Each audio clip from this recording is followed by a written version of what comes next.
writer, in the Freemasons' Quarterly Review in 1839, claimed Nelson and his servant Tom Allen were Freemasons, but gives no evidence to support his claim.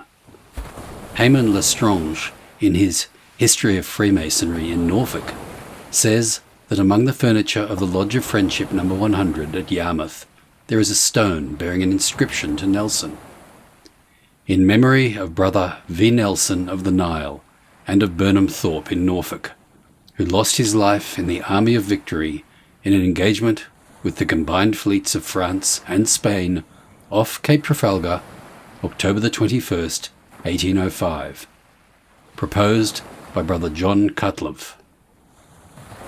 At the Masonic Hall, Reading, may be seen a framed print with a representation of a banner carried at Lord Nelson's funeral. It bears the following words: "We rejoice with our country, but mourn our brother."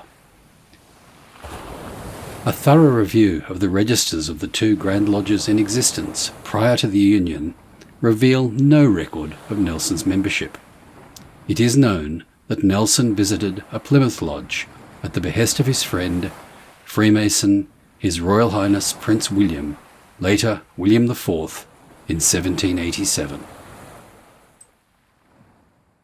Welcome to From the Quarries. If you're new here, welcome along, and I hope you've found what you're looking for. If you're one of our return viewers or subscribers, welcome back, and it's great to see you again. I've just come back from an appendant degree installation this evening, hence my elegant attire, which I think is quite appropriate for the topic of tonight's video. Tonight we'll be looking at some extracts from a lovely book from 1899 by Robert Freke Gould, and excuse me if I read the title because it is fairly lengthy. The title is Military Lodges, the Apron and the Sword, or Freemasonry under Arms, being an account of lodges in regiments and ships of war, and of the famous soldiers and sailors of all countries who have belonged to the society. There's more, but I'll leave it at that. The book is very typical of its times. Think of, Rudyard Kipling without the cynicism, or G.A. Henty or Rider Haggard without the romance. It's full of roistering, adventurous tales of Freemasons under arms. Some of it is not particularly politically correct for these days, but take it in the spirit in which it was written, and I'm sure you'll enjoy it. Good evening, and welcome to tonight's presentation, From the Quarries, an archive of Masonic lore.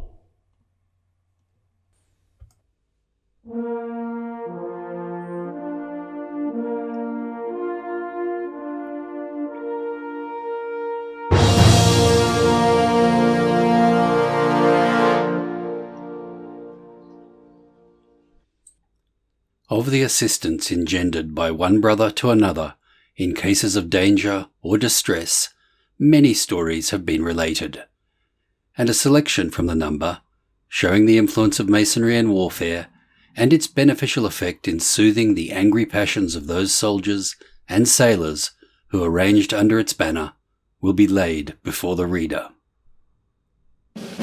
Anecdotes of the Army.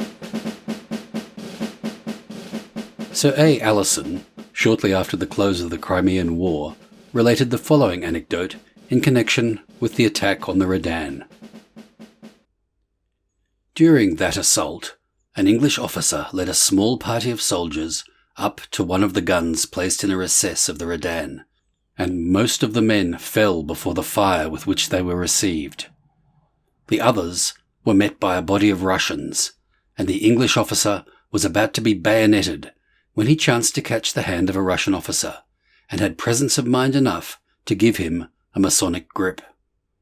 The Russian, in a moment, struck up the bayonets of his soldiers, led his newly found brother to the rear, and treated him with the kindness of a Mason. The Commander-in-Chief, Viscount Wolsey, wrote as follows: "It is quite true that poor Vaughan was the only English officer removed at once from the Redan to the hospital, and this he owed to the fact that he was a Mason." An incident which is well attested in the career of General James Lindsay of Balcar may also be recorded. While a prisoner in the hands of the Turks in the north of Africa, he made a Masonic sign to an old man who held some employment in the fortress in which he was detained. This man thereupon suggested to him a method of effecting his deliverance from captivity, and on leaving the fortress provided him with a boat in which he escaped to Gibraltar.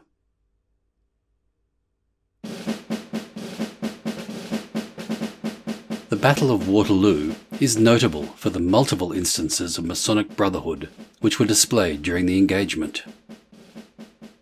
It is June the 18th, 1815. A Belgian officer, during the engagement, recognized in the opposing army about 6 in the evening a former associate and brother Mason, a member of the same lodge. They were at such a distance apart that he feared the chance of mutual greeting was impossible, but he dreaded more the possibility of a personal conflict. At length, when he saw his friend attacked and wounded, he forgot everything but that they were brothers. The Belgian rushed into the melee, and, at the risk of being considered a traitor, he protected him, made him prisoner, placed him in safety, and after the battle, renewed his friendship. On the same evening, about 9 o'clock, about 50 men, nearly all wounded, the miserable remains of 2 French regiments, found themselves encompassed by a considerable party of the enemy. After performing prodigies of valour, finding retreat impossible, they decided on laying down their arms. But the enemy, irritated by their obstinate defence and the havoc they had made, continued to fire on them.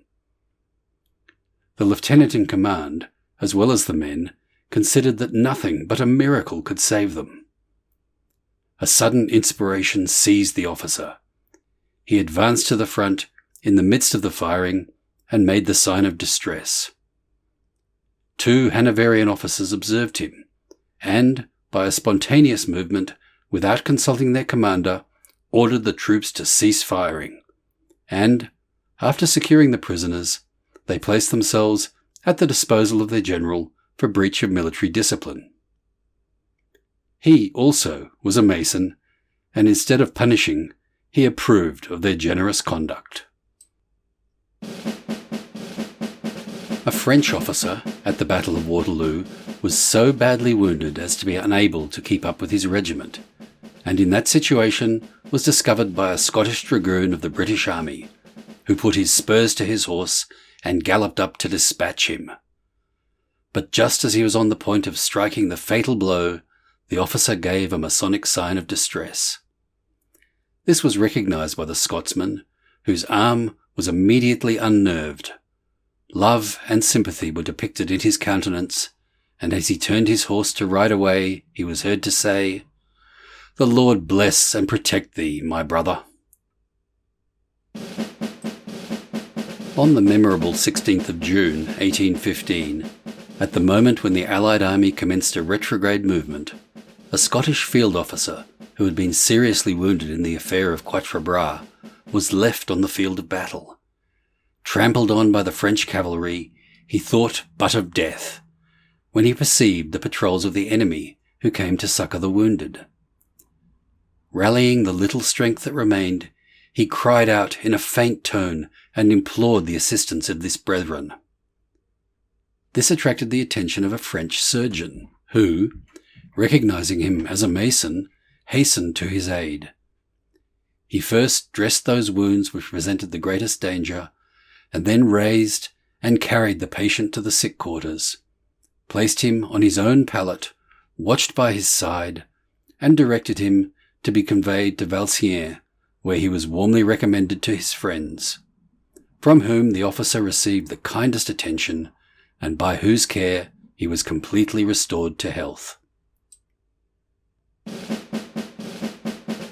Similar tales of Masonic brotherhood were recounted during the American Civil War in the mid-19th century. Among the prisoners taken by the Union troops at the time Pickett made his great charge at Gettysburg was a Virginian sergeant. He was a Mason. Captain John A. Kellogg of the 6th Wisconsin gave him a drink of something reviving from his canteen and put some rations in his empty haversack. Their parting was that of brothers. In December 1864, when Kellogg was a colonel commanding his regiment, says the relator of the anecdote, I accompanied him on a ride along the picket line, a few miles to the left of Petersburg. By some means, and without knowing it, we got beyond the picket lines. We were brought to a halt suddenly by the military salute, "Is that you, Captain Kellogg?" Looking up, and about 2 rods to the right, we saw a lieutenant and a dozen men in grey, who had apparently just taken their arms in preparation for serious business. "That's my name, sir," answered the colonel. "Beg pardon, Colonel Kellogg. You are a captain at Gettysburg. Allow me to extend congratulations upon your promotion." It was becoming interesting, and both of us were making plans for a shooting match between a dozen Confederate pickets with guns in their hands and 2 officers with only revolvers, and they not in hand.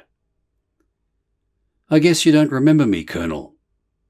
"I guess that is so," said Kellogg, and he was more nervous than I ever saw him in battle. "I'm the sergeant you gave a nip from your canteen to, and whose haversack you filled at Gettysburg. They have made me a lieutenant since then. I'd like to have a visit with you, but the officer of the day is due here. Guess you'd better get back to your lines." "Thank you, Lieutenant," said the colonel, saluting, and as we turned to leave, the Confederate gave the command, "Shoulder arms, right dress, present arms." Then both of us lifted our hats. There was fraternity for you. My friend, General John Corson Smith, writes, "When in Murfreesboro, Tennessee, among the Confederate prisoners under my charge, I found the adjutant of an Alabama regiment wearing a Masonic charm. I asked him if he was a Freemason, and, receiving an affirmative answer, without letting him know I was a member of the craft, I accepted his personal parole within the lines and sent him to the house of Judge Reddy, the father-in-law of the Confederate General John H. Morgan. When about to be sent to the rear for exchange, the adjutant asked me why I had so much confidence in him as to parole him. I answered, 'Because I know you to be a Freemason.'" From that same informant, I learned that during the memorable raid made by Grant's army on Petersburg, Virginia, in April 1865, when Lee's lines were broken, a young Confederate officer lay in the road severely wounded, and when, without a moment's warning, a company of Federal cavalry rode down towards him at full gallop, he saw death staring him in the face. His first thought was that possibly there might be a Mason among them, and he gave a sign of distress known only to Masons. Then the Federal captain rode quickly to his side, dismounted, and parted the company in the centre, without molesting the man in the least. He was quickly picked up, though, a prisoner, and taken to the rear and tenderly cared for, and in the course of time entirely restored to health. General D. Smith Atkins of Illinois relates that during the Atlanta campaign, when pressing the enemy, he saw a little white apron nailed to a cabin door, and, riding up to the cabin, he asked a woman he found there its significance, and was told that her husband was in forest cavalry, which was then fighting, that her husband was a Freemason, and on leaving his home he had said, "There are many Freemasons in the Federal Army, and if she would nail a white apron upon her door and let the Federals know she was the wife of a Freemason, she would be protected." It is unnecessary to say that she was unmolested. Just as there are many anecdotes of Masonic brotherhood during battle on the land, so there are too at sea. Here are some of them. It will be seen from the following examples that the influence of Masonry has made itself felt not only in vessels of war, but also in the merchant navy and among the crews and commanders of privateers, and has even operated like a charm in the case of actual buccaneers. On the 27th of November 1812, a very large and valuable fleet sailed from Spithead for the West Indies, under the convoy of a Queen's man of war.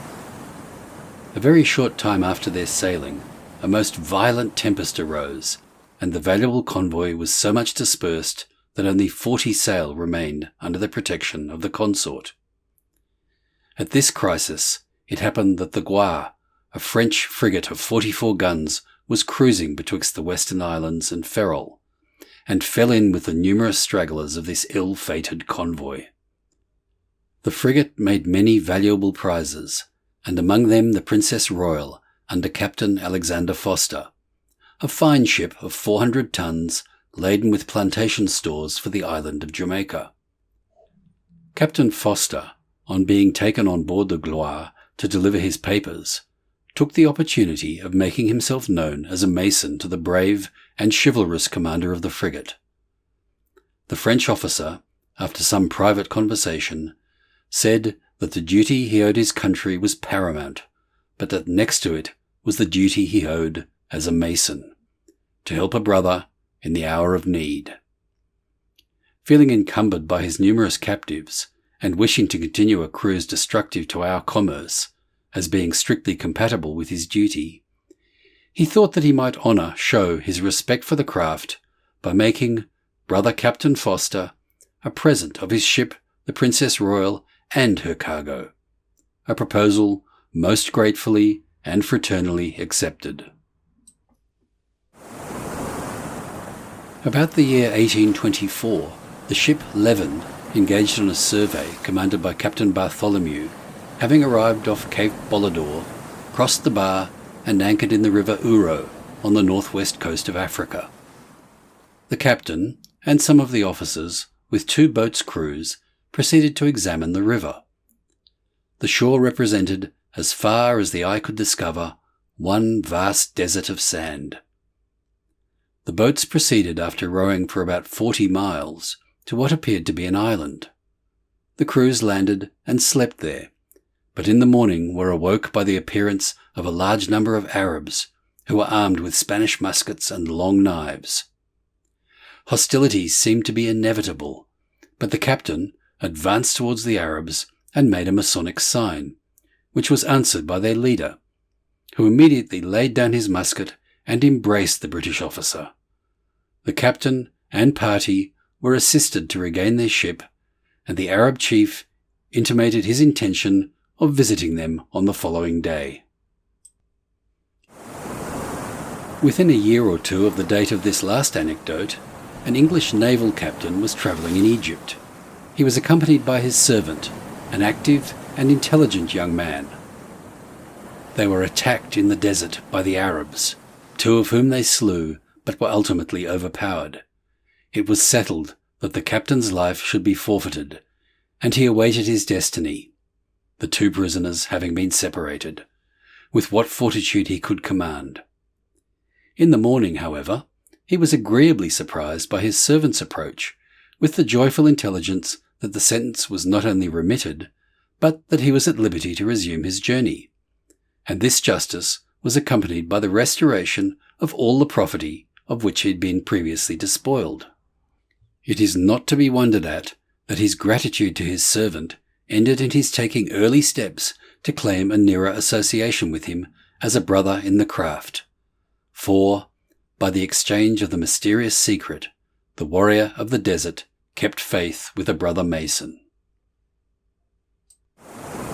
At a meeting of the Liverpool Marine Board on September the 8th, 1869, a presentation of a splendid telescope was made to Captain Sharp of the Jeff Davis schooner of 237 tons for rescuing the crew of the waterlogged bark Albert when about 2 miles off Cape Hatteras at the eastern edge of the Gulf Stream.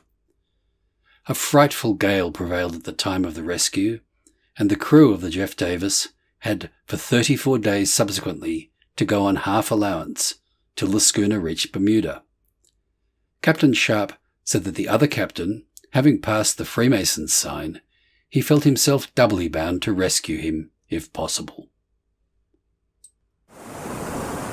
In 1823, a merchant ship belonging to Sweden was wrecked upon the coast of Africa, about 500 miles from Cape Town. The crew, about 70 in number, was saved, and afterwards conveyed to the latter place.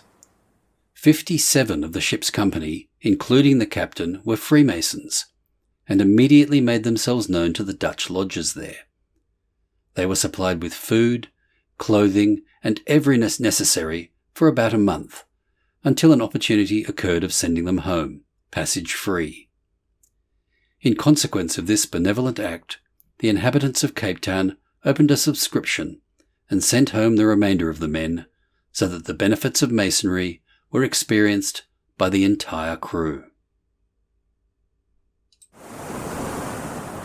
In 1762, 2 French prisoners in Edinburgh Castle, who were Freemasons, were allowed 4 guineas from the Grand Lodge.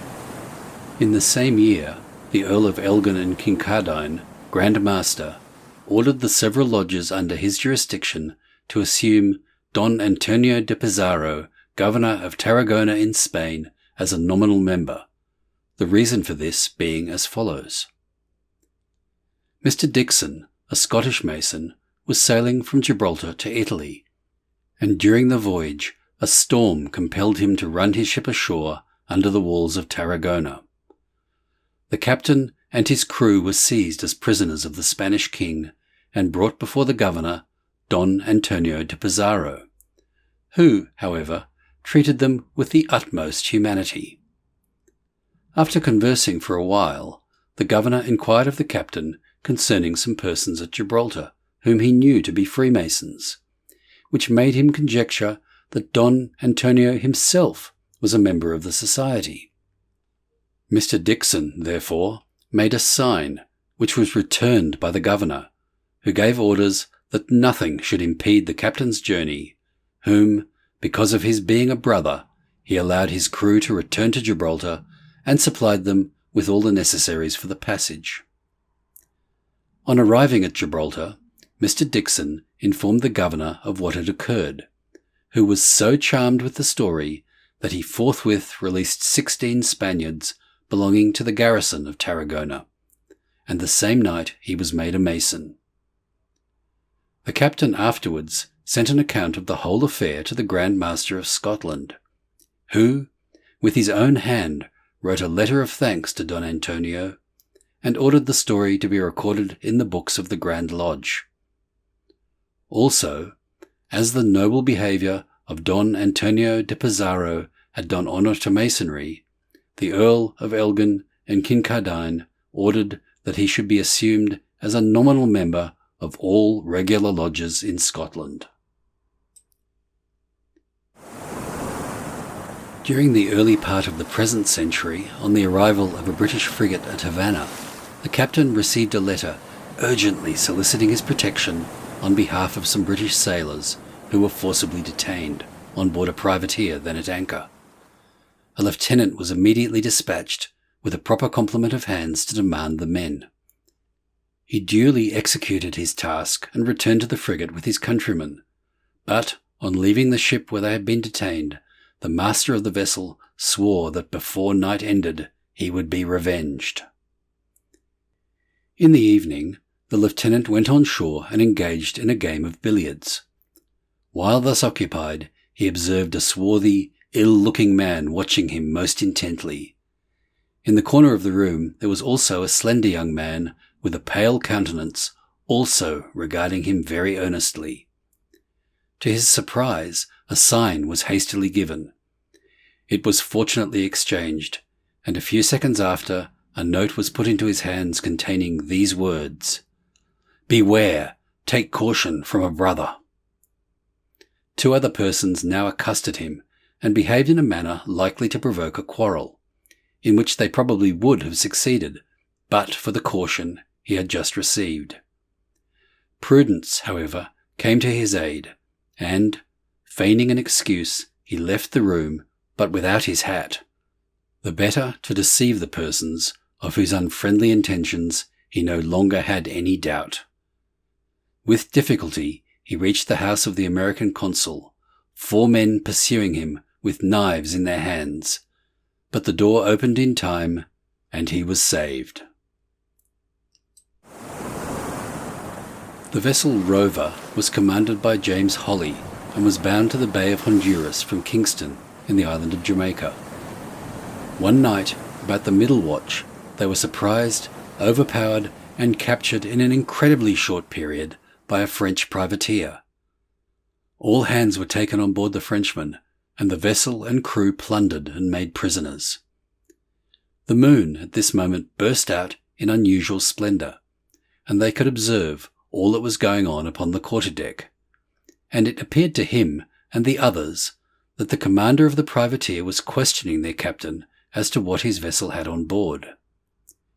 When, after a short time, they approached each other, made some signs, and were at last locked hand in hand, the lookers-on thought they had each found in each other some long-lost friend. A few hours afterwards, everything was returned that had been taken, and the vessel delivered to the English captain, while the 2 men who had been enemies only such a short time before now parted with the greatest apparent reluctance. They were brother Masons. Then came Captain L with his 5 daughters. He looked too old to be their father, and well he might. When master of a vessel, he was set ashore by pirates, with his crew, on a desert island, and there he was, 36 days without food. Almost all his crew were dead, and he was just dying when help arrived by means of Freemasonry. Among the pirates was a Scotsman, a Mason, as was Captain L. The 2 exchanged signs. The Scotsman could not render aid at the moment, but after many fruitless attempts, he contrived to sail back at the risk of his life, and landed on the desert island on the 36th day from his leaving it. He had no expectation of finding the party alive, but not to throw away a chance, he went ashore with a kettle full of wine in his hand. He poured the wine down the throats of the few whom he found still breathing, and treated them so judiciously that they recovered. In June 1823, the Minerva, a Dutch merchant vessel returning from Batavia to Europe with several rich passengers, most of whom were Freemasons, including Brother Engelhard, Deputy Grand Master of the Lodges in India, was attacked off the coast of Brazil and defeated by a corsair under Spanish colours. Pillage and massacre were about to take place. In this extremity, Brother Engelhard made a Masonic signal, when the commander of the corsair, who the moment before was insensible to prayers and entreaties, became moved even to softness. He was himself a Mason, as well as several of his crew. He acknowledged the brethren, embraced them, restored their vessel and property, made compensation for the damage inflicted, and only demanded in return the favour of affiliation with a Dutch lodge. That was Freemasonry Under Arms. If you enjoyed this video and you're not already subscribed, please consider joining our group. And if you are subscribed, or even if not, do leave a comment. I'm really enjoying the conversations we're having in the comments section. For those who aren't subscribed, we publish a long-form video once a week, a short pretty much every day, and there's a couple of quizzes going on in the YouTube comments section, which are really getting to be fun. Those who are participating will know what I mean. So I hope you enjoyed the video, and I look forward to seeing you next time. Bye.